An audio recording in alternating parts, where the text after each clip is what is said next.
Alrighty guys, I know many of you are brand new to owning firearms and maybe you have never had any formal instruction. So before you all show up out here and we have to kind of fix you guys one at a time, let me give you some basic material that you can practice at home. So when you show up here, at least you know how to safely load and unload your firearms, okay? This is a very important skill set, so let's talk about it. Rifles, let's do rifles first. You're going to be moving around our facility with your chamber safety flag inserted and the weapon on safe. Now, let's lock the bolt open. Withdraw your chamber safety flag. This will go in your pocket for use later. If you don't have pockets, that's a you problem, not a me problem. So now let's take the rifle. We can inspect it. The chamber is clear, obviously. Let's say we're going to shoot it on the range. We're going to bring out a magazine. The magazine already has ammunition in it. We're going to insert the magazine.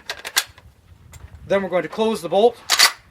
At this point, we'll double check our safety, make sure it's on safe. So you notice now I'm pointing it safely towards the downrange direction. And we're going to do whatever we're going to do. If we're going to shoot it, I'll put it on fire. Bomb. Done shooting, back on safe. Let's unload. First step, magazine comes out. Is the weapon still loaded? The answer is yes. Why? Because we can't see. The second step, clear the weapon. Is the weapon loaded? The answer is yes. Why? Because we can't see. Now is the weapon loaded? Now the empty chamber is very obvious. Our weapon is clear. You can set it down on the table.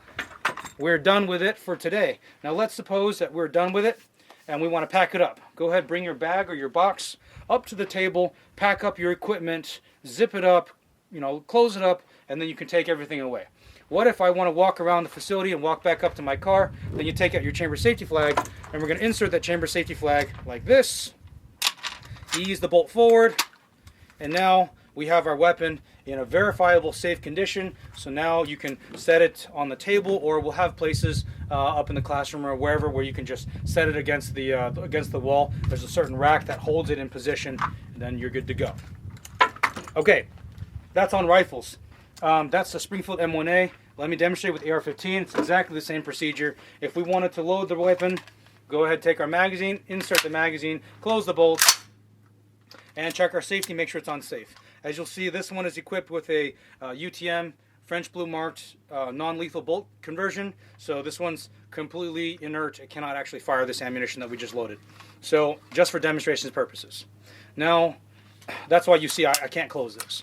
Moving on, we do whatever we're going to do. Time to unload. Step 1, magazine. Step 2, bring out that round. Step 3, lock the bolt to the rear and inspect. Now we are complete. And again, if I want to move around with it, I'll insert the chamber safety flag, sling it, muzzle in a safe direction, and go about my business. Shotguns. Let's talk about shotguns. There are 2 types of shotguns in common usage, semi-automatic and pump action. Let's talk about both of them. So the more common shotgun is probably the pump action. As you can see, this is a Remington 870 and 20 gauge. We are action open. The gun is obviously unloaded.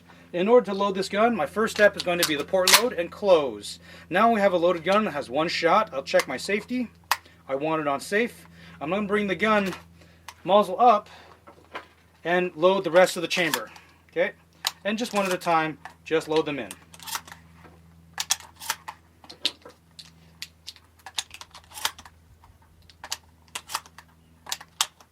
Alright. So this gun holds 7+1. It's fully loaded at this point, and we have the weapon on safe. We can do whatever we want to do with it on the range, and we're done shooting. Time to unload. I'm going to hit this release lever, and they all come out. When we're done, you'll see, it's obvious, nothing comes out. The gun weighs significantly less, goes on the table. Now, coming to semi-automatic shotguns. Again, if you don't have a chamber safety, I recommend you get a chamber safety flag. All right, that's what they look like. But if you don't have it, we'll supply you one. So what you're going to do, this will go into your pocket because we don't need it right now. And if it's time to load, same procedure. First one goes in the chamber and close. Okay, we check our safety, make sure it's on safe. And the rest of them you can just feed in through the loading port on the bottom. Just like this.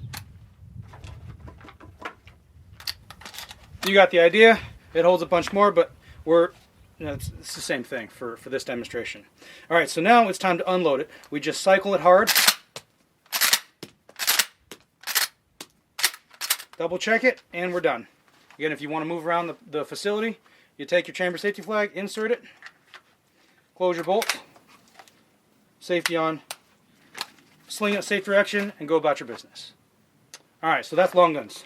Any questions for procedures for loading and unloading long guns? Let's move on. Handguns. You're going to have your magazine, right? We all know how to fill a magazine. This is actually one of the more dexterity intensive skills, one of the more challenging skills for a beginner, but go ahead and practice this. That's enough. You inspect your fire, make sure it's clear. We're going to face a downrange direction. Muzzle up, eye level. We point the magazine into the gun. Grab the slide, drive it one time hard, and now the gun is now loaded. On this particular pistol, it's equipped with a decocker only, so we're going to decock, and now the gun is ready to be holstered. We'd holster this on your person, and it will stay that way for the duration of the training. Pull it out when we're done with it. Step 1, magazine. Step 2, clear the slide. Is the gun loaded? The answer is yes, because you can't see. All right, so now we can see. Now it's clearly unloaded. It goes on the table. Okay, so I know some of you guys may have revolvers. I didn't have one for this demonstration. Revolvers, very simple, open or closed, and loaded or unloaded. Very easy. Doesn't require a whole lot of time to explain here. But we will have some revolvers for you. If you want to shoot one, we'll provide them for you, and you can experience them or try one out if you like when you come to the event. All right, guys, we're going to move on to holsters. Are you ready? Cool. Let's talk about the holsters. So I'm wearing a holster right now. This is what I expect of you guys. The gun is clear. It is in the holster, and you don't play with it. Like, it just exists. Some of you guys have never carried a gun before in your life. This will be your chance to just parade around with your gun a little bit, get used to it, and just be in an environment where that's normal and that's not strange, and you don't have to hide anything. Now, of course, if you want to conceal it, you're welcome to conceal it.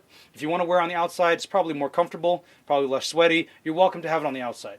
So when we talk about the holster procedure, I'm going to point it here at this camera, but first, let me show you that we have a clear gun, and you can see the French blue markings. So this is a non-lethal conversion kit on this gun. It is completely safe to point at the camera, and as it were, it would be completely safe to point at the cameraman too. Sorry, Leon.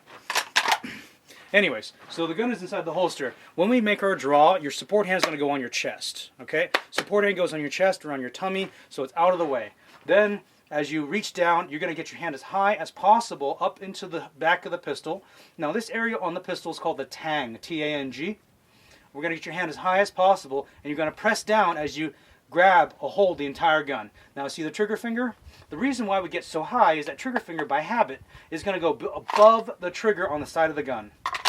Then we form a complete fist, which on this type of holster, which is very common, which is known as a Safariland ALS, you use your thumb and you hit this lever downwards.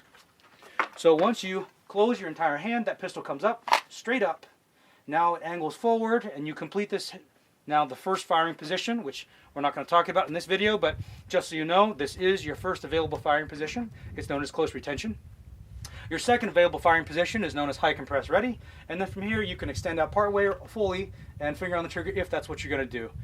So when we're done with it, we're going to come back to holster, but notice my feet are in what we would consider to be a fighting stance. So when you come back to holster, I want you to put your feet together, look down, find that holster, make sure it's free of obstructions. Now put your thumb on the back of the slide and look it in gently into the holster, okay? So when you're coming out, your feet are in fighting position, your eyes are up, and your hands are ready in front of you, and they're, kind of ready to defend or fight or draw, ready to go. But when we're going back down to holster, our priorities have changed. I'm no longer focused on the bad guy. Now I'm focused on my own safety. I'm focused on my holster, I'm focused on my muzzle direction, and I can look down, and that's just fine if I want to look down into the holster. So you notice, now the detail here, why would I put my thumb on the back of this Glock? In fact, it makes very little difference on the back of this Glock with this type of holster. But now, let's suppose that I had a hammer-fired gun. If I put my hammer here, first of all, I can realize, wait a minute, that feels different, that feels wrong, and I should not be holstering in the cocked position. So that would remind me, oh, I need a decock. Now I can go to holster because now it feels correct.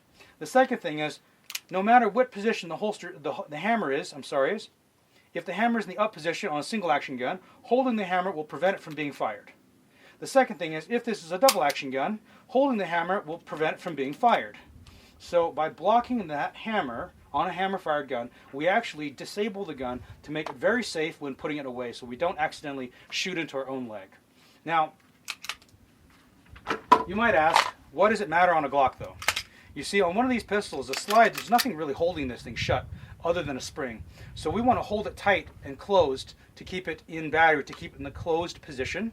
That's if you have a tight leather holster, and if you try to stick it in a leather holster, you're wiggling it around, sometimes the gun will come out of battery when it goes down in the holster, causing yourself a problem later on down the road. So for us, we build that habit to just press on the back of the slide, keeping it in the closed position as you holster. All right, on holster draw, it looks like this. Hand on your chest, fighting position, straight up, straight down, establish that grip, then straight up, rotate forward, two hands clasped in the middle of your chest. Now you can extend out. If you want to get sights and finger, that's fine. When you're done, we can reset, come on back, look down, ease it into the holster. Okay, any questions on this? This is something I want you guys to practice at home. Let me shut up and just work it a couple times for you.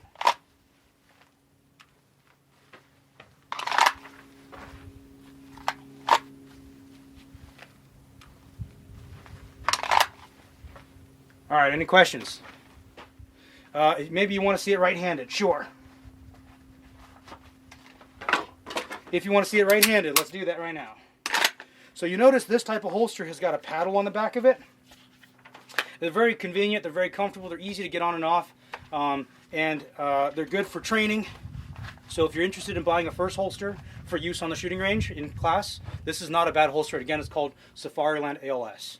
So let's look at it right-handed. Again, feet in fighting position. Left hand on the chest, right hand on the back of the gun as high as possible. I drive down, establish my firm grip, fingers above the trigger, thumbs on the holster release. Now the gun comes out straight up, rotate forward, my first available fighting position if I wanted to shoot. Second position now is going to be our high compress ready, and I can extend now, acquire sights, finger on the trigger, do whatever I'm going to do. Now let's suppose that I'm done shooting. When I'm done, I'm going to make sure to operate the safety. This is a double action pistol, so I need to decock. But if this was a single action pistol, I would safety on, thumb on the back of the slide, feet together, look down, ease it in the holster, nice and slow. Once it's in there, I don't mess with it anymore. Okay? Again, right-handed, I'm just going to shut up and demonstrate a couple times. Looks like this.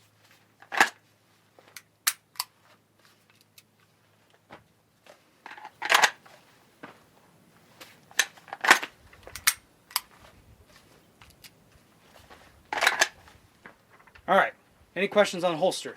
So if you have concealment, that's fine. We can practice that during the day. If you guys want to work out at home, there's a dozen YouTube videos out there to lift that shirt up high and aggressive, get your hand down on the gun comes out, let go of the shirt, etc. So that's for a later date. I just want to get you guys able to operate safely with the handgun in the holster, so that way it's not a shock and you're not overloaded trying to learn the safety material that morning. Does that make sense? Cool.